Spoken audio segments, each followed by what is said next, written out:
Timmy Turner has been 10 years old for 50 years, not in the show. In psychiatric ward, files dated 1973. Butch Hartman didn't create a cartoon about magic. He adapted case studies from Dimmsdale Psychiatric Hospital for Children. Real case studies, real children. And Cosmo and Wanda, they're the medication keeping Timmy alive. The proof is in Hartman's background. Before animation, he worked at a mental health facility, the exact facility where these files originated, files that describe a boy whose therapists are named Cosmo and Wanda. Every kid wanted fairy godparents, magic wishes, infinite possibilities, a way to escape boring reality and annoying babysitters. But you never questioned the rules. Why can't Timmy wish for love? Why can't he reveal the fairies? Why does magic always backfire? Why do the wishes never actually fix anything? Because they're not wishes, they're coping mechanisms. D rules aren't magical laws, they're psychiatric treatment protocols. Every single rule corresponds to a real therapeutic boundary used in childhood trauma treatment. Rule number 1, never tell anyone about your fairies.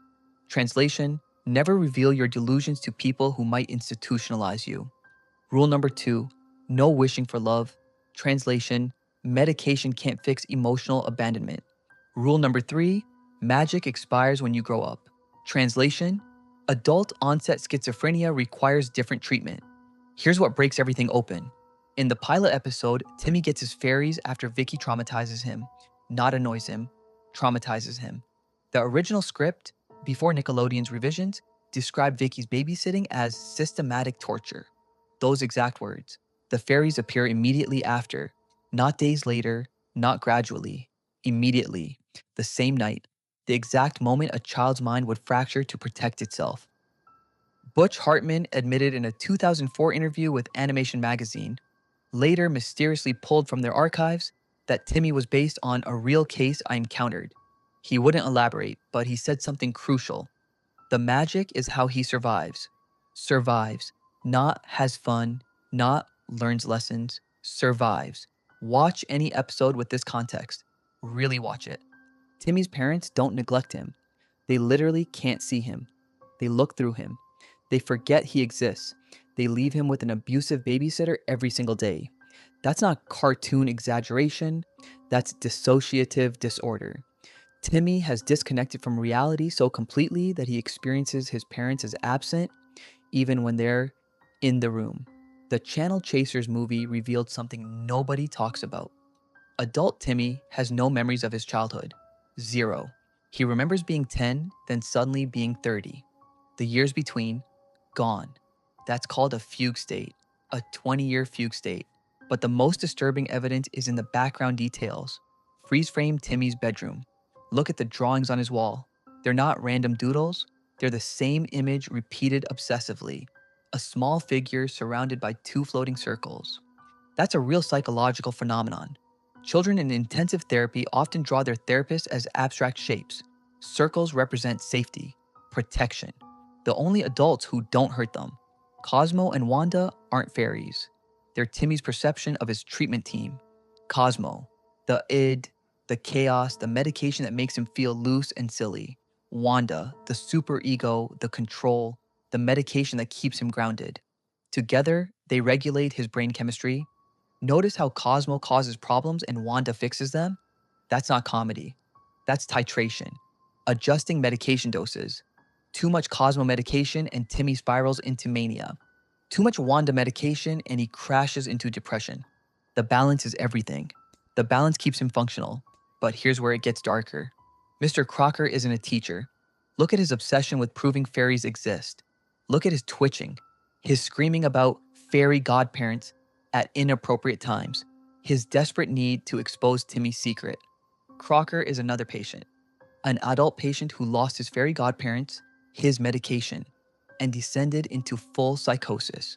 He's what happens when the treatment stops working, when you age out of the pediatric program, when adult psychiatry doesn't believe your childhood diagnosis.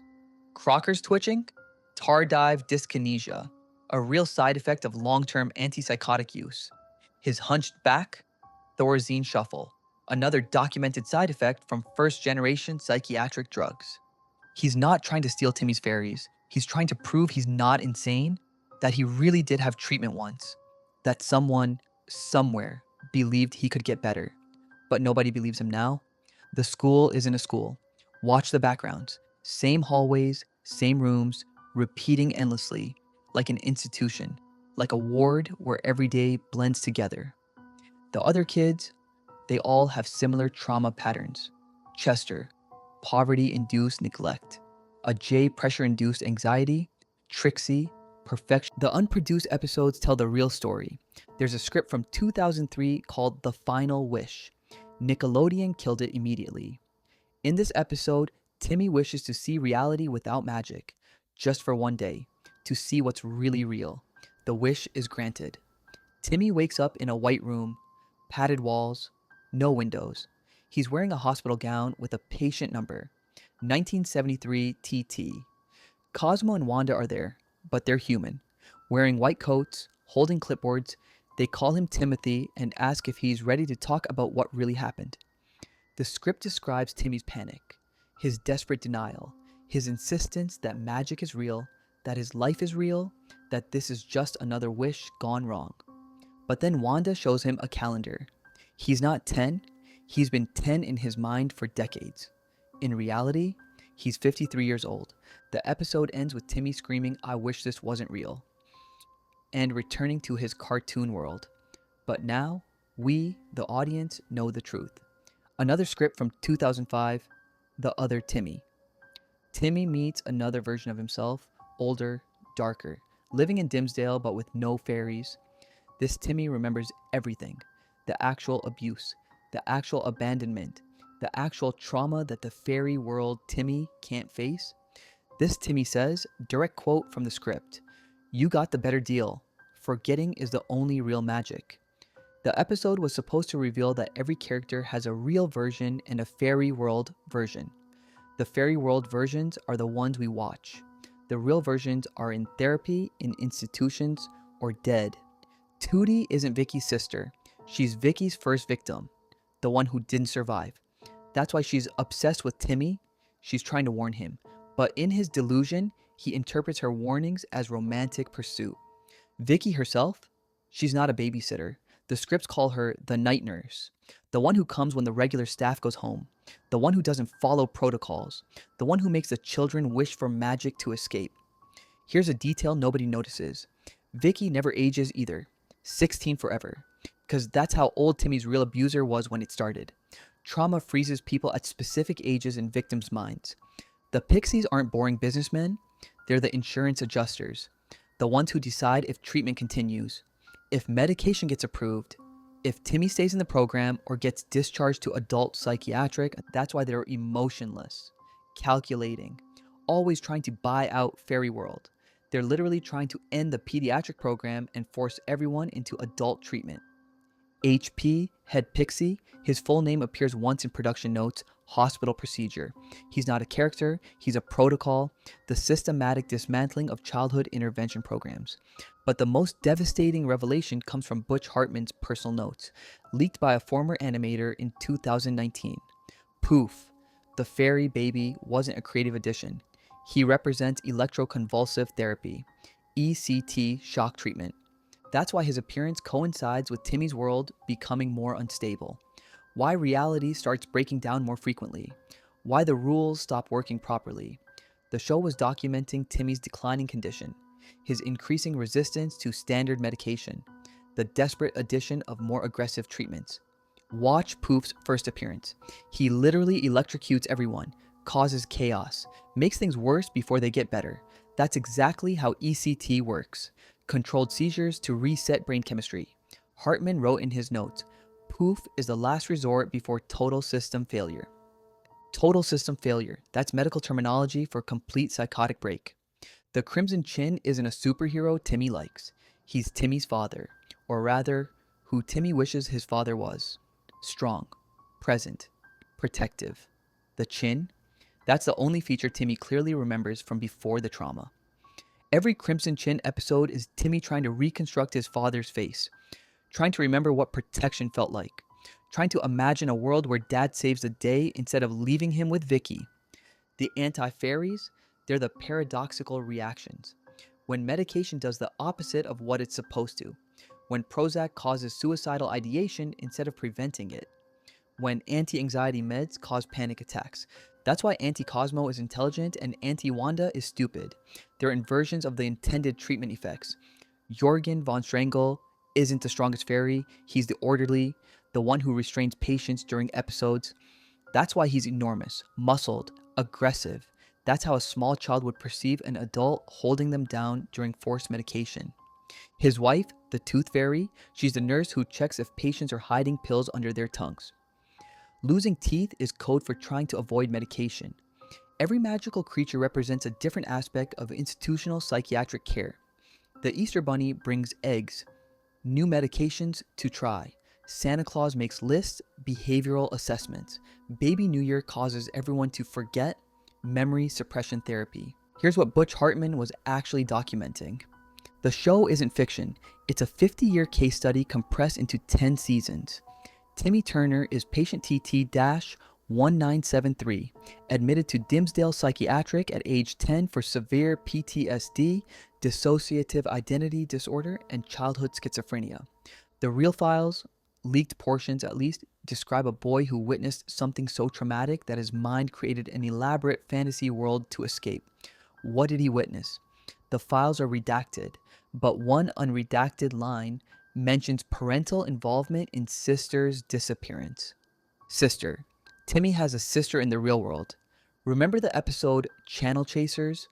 Future Timmy has a daughter who looks exactly like him. Same pink hat, same buck teeth. That's not his daughter. That's his sister, the one he couldn't save, the one his parents made disappear. Every wish Timmy makes is him trying to bring her back. Every adventure is him rewriting history where he's powerful enough to protect her. But he can't, because she's gone. And somewhere, deep in his fractured mind, he knows it. That's why the wishes always backfire. His subconscious won't let him forget the truth completely. The guilt, the survivor's trauma, the fact that he got to live while she didn't. Hartman's connection to this case? He wasn't just working at the facility, his own nephew was a patient there. The dedication in his show Bible, never published, reads, "For Tommy, who found his own fairies, Tommy Hartman, 1963 to 1987, died by suicide after aging out of pediatric psychiatric care. Butch created the show as a warning, as evidence, as proof that these programs work for children but abandon them as adults.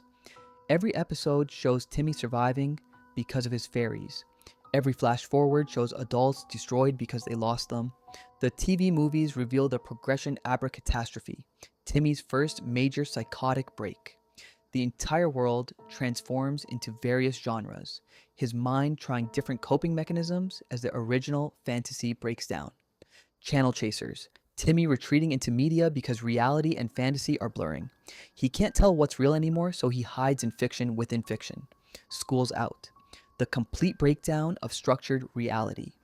Summer Vacation represents the terrifying prospect of unstructured time. No routine, no medication schedule, just endless days of potential trauma. Fairly Odd, Baby, the introduction of ECT when traditional treatment fails. Poof's chaos represents Timmy's brain literally being electrocuted back to functionality. Wishology, the final movie Hartman fully controlled. The darkness isn't evil, it's death. Peaceful, quiet death. And Timmy has to choose whether to fight it or embrace it. He fights, he always fights, because that's what the treatment makes him do. But here's the detail that changes everything. Season 10, the last season, wasn't supposed to exist. Hartman quit after season 9. Nickelodeon continued without him. And suddenly, Timmy has a new voice, new animation, new personality. Because it's not Timmy anymore. The real patient TT-1973 died in 2016. The same year Hartman left. The show continued with a fictional version, a sanitized version, a version where the trauma never happened and the fairies are just fun.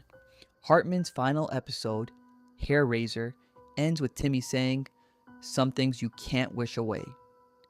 The next episode, Without Hartman, opens with Timmy saying, "I wish everything was perfect." Two different Timmys, two different realities, one dead, one imaginary. In 2018, Nickelodeon's legal department issued cease and desist orders to 17 different YouTube channels. not for copyright, for spreading harmful misinformation about our properties. Every channel was discussing the same leaked document, a prescription pad from Dimmsdale Psychiatric dated March 15th, 1973. Patient TT medications listed haloperidol, haldol, and chlorpromazine, thorazine, Cosmo and Wanda. The prescribing psychiatrist, Dr. Juandísimo Magnifico, a real doctor who lost his license in 1974 for inappropriate boundaries with pediatric patients. In the show, Wanda's ex-boyfriend who keeps trying to win her back. That's not romance. That's a doctor trying to regain control of his patient's medication protocol. Every fairy in the show corresponds to a real psychiatric professional who worked at Dimmsdale. 1.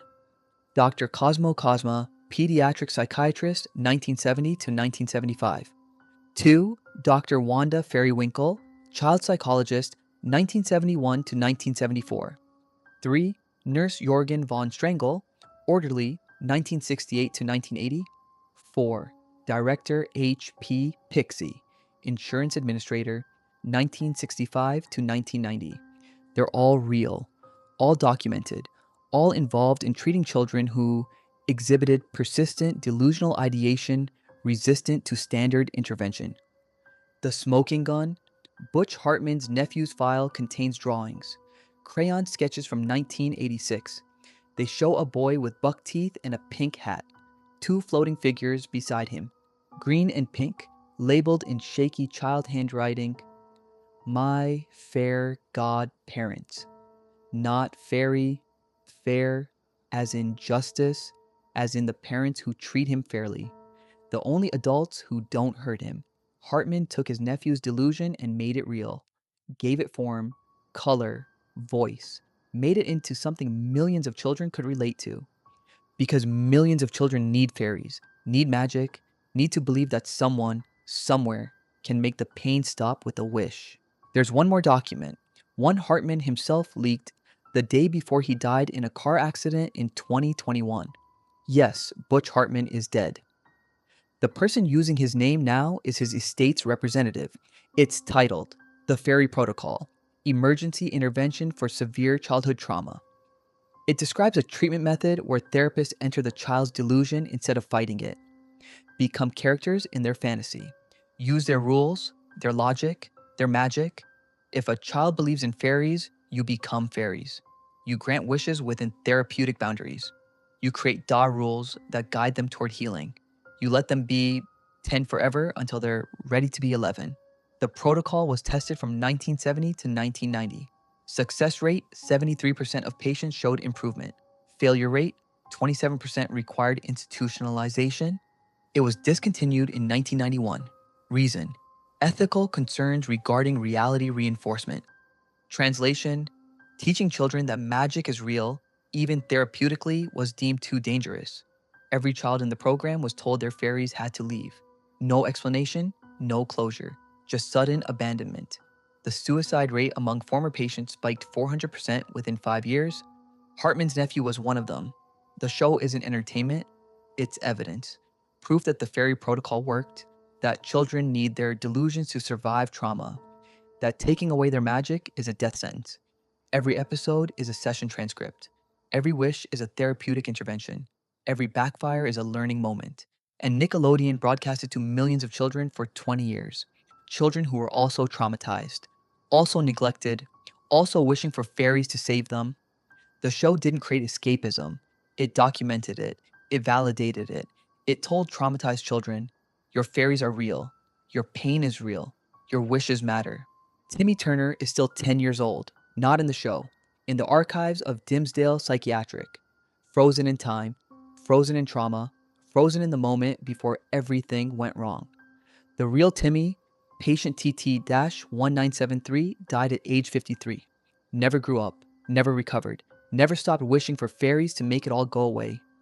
But here's the truth Hartman wanted us to understand. That's okay. Sometimes survival means never growing up. Sometimes healing means accepting the delusion. Sometimes the only magic that works is the magic we create in our minds. The show's real message isn't hidden. It's repeated in every episode. Timmy Turner is 10 years old. Present tense, always present tense, because in therapy, in trauma, in survival, there is only the present, only today, only the current wish.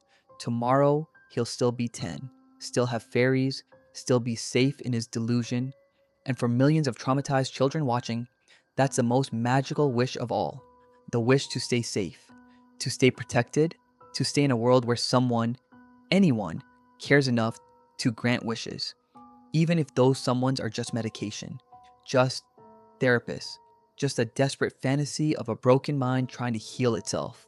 Dimmsdale Psychiatric Hospital for Children closed in 1992. The building was demolished in 1995. A Walmart stands there now. But locals say if you go there at night, you can still hear it. Children laughing, children crying, children wishing. The fairy protocol was officially discontinued. But unofficially, therapists worldwide still use it. They call it therapeutic play now. Guided fantasy intervention, narrative therapy. They don't mention fairies, they don't mention Timmy Turner. But in children's therapy rooms across the world, traumatized kids are still making wishes, still creating magical protectors, still believing that someone can make the pain stop. And therapists, the good ones, are still granting those wishes within boundaries, within rules, within the limits of reality, because that's what Fairly Odd Parents really documented. The secret truth that sometimes pretending magic is real is the only way to survive reality. Hartman knew this, he lived this, he lost family to this, and he spent 20 years showing us exactly how the magic works. How it fails, how it saves, how it destroys, how it's the only thing standing between traumatized children and complete psychological collapse. The question is, can you still believe in fairies knowing they're just medication? Can you still laugh at Cosmo knowing he's Halo Paradol? Still trust Wanda knowing she's therapy? Still wish for magic knowing it's just your mind trying not to break? Timmy Turner could. For 53 years he could. Right until the end, he believed. The question is, what are you wishing for?